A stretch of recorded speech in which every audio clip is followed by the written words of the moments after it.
grabe ang init guys. Isang oras na ako mahigit dito. Buti may puno. Ano to? Lumilim na ako. Sabi alas 11, alas 12. Anong oras na? Alauna pa sabi. Saan na kaya yung aking sundo? Pinusundo. Ayun, pinasok ko dito sa garahe yung parking. Mayroon kasi may garahe yan.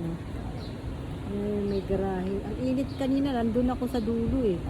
Ay, ang init doon. Kaya pumunta na ako dito. Nag-alisan na. Wala pa rin eh, oh. Alas alauna na pasado. Ako lang nag-isang babae dito, guys. Kumusta sa inyo lahat? Grabe ang init, guys. Grabe. Buti nagdala ako ng tubig. As in, grabe, oh. Yung init pati dito sa bawah hanggang taas. Singaw ba? Kaya kayo dyan sa Pilipinas, ingat-ingat po kayo. Uy, may ulan ngayon dyan sa atin.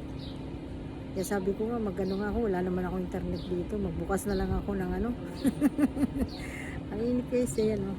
Nandito ko sa sa eskwelahan ng eskwelahan ng ano na to. Ang init.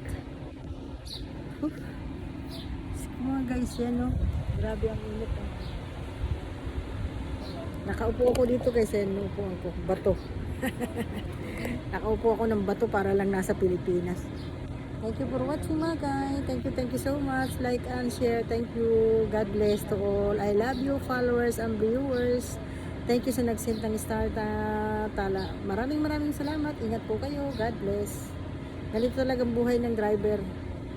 Hindi tayo pwedeng Mano ako kasi sayang yung gasolina kung pa-staring. Isang oras nga di sayang. Kaya nandito tayo guys. Thank you. Bye bye.